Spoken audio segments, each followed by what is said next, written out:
So I remember this time, it was during my practicum. HRM pala ako, and I was part of the hotel staff.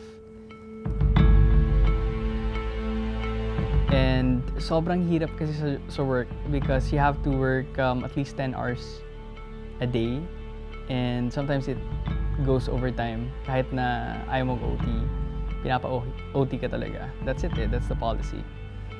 And it was really tiring. And by that time kasi, I was also doing trading.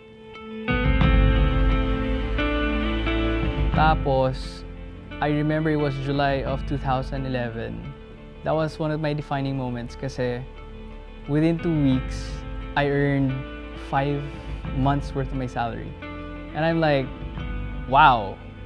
Anong klaseng trabaho yung pwede kang kumita ng ganito kalaking pera?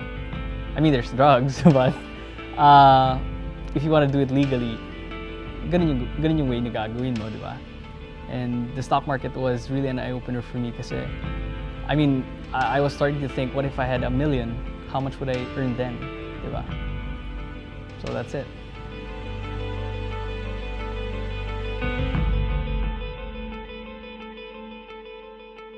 So my biggest failure in trading, my biggest setback was,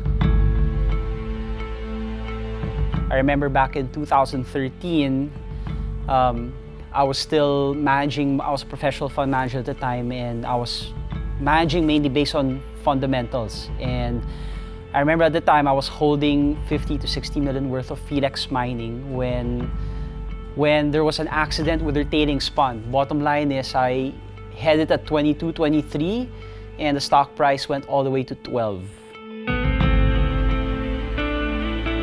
So that was something, that was a very stressful 6 months of my life. And may awang Diyos, bumalik siya sa 17, linabas ko lahat. I remember I was cutting second-hand cars, cutting brand new cars, cutting a house and lot. Pero sa awa ng Diyos, nalabas ko lahat yun, and now it's at 3 pesos. So, and since that time, I learned the value of risk management. And I made a promise to myself that I would always 100% execute risk management. I think the biggest misconception that most people have when they come into trading is that they see it as a very easy and simple vehicle to achieve financial freedom, when in fact, the truth is actually very far from it. People have this misconception or perception that they can trade from the beach, or that they can trade while drinking a mojito, but in reality, trading is really a performance sport. What do I mean? What I mean is, globally, if you look at the numbers, 85% of people lose money trading. Only less than 4% every year are able to outperform the index. And more than that, if you're in the stock market, it's a zero-sum game, meaning nagkuhaan lang tayo ng pera sa isa't isa. So ang ibig sabihin nun, if you approach it as a performance sport, you need to ask yourself, what are you doing to give yourself that edge over the other person, right? And it involves, contrary to staying on the beach, it really involves a lot of discipline, a lot of hard work, waking up early. What are you doing differently than the other person? Are you doing your charts outside trading hours? Are you sticking to a certain niche? Are you disciplined? Are you managing your emotions? A lot of things come into play. And I guess that's why a lot of people are attracted to it, because you can't just stay stagnant. You need to be growing, you need to be learning, because if you're not growing, then the other person is just going to outgrow you. So I started poker and trading roughly at the same time. I started poker 2010. I had a very blessed and fortunate run, a run leading up to 2012, me winning the Asian Poker Championships.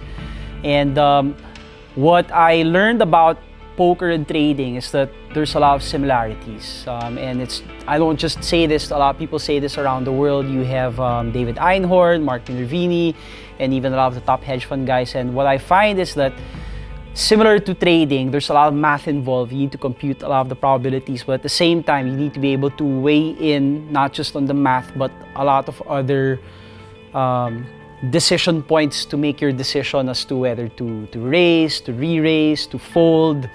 And no matter how good the setup is, let's say no matter you have aces, kings, or queens, no matter how good the setup is, sometimes it's really a probabilistic game.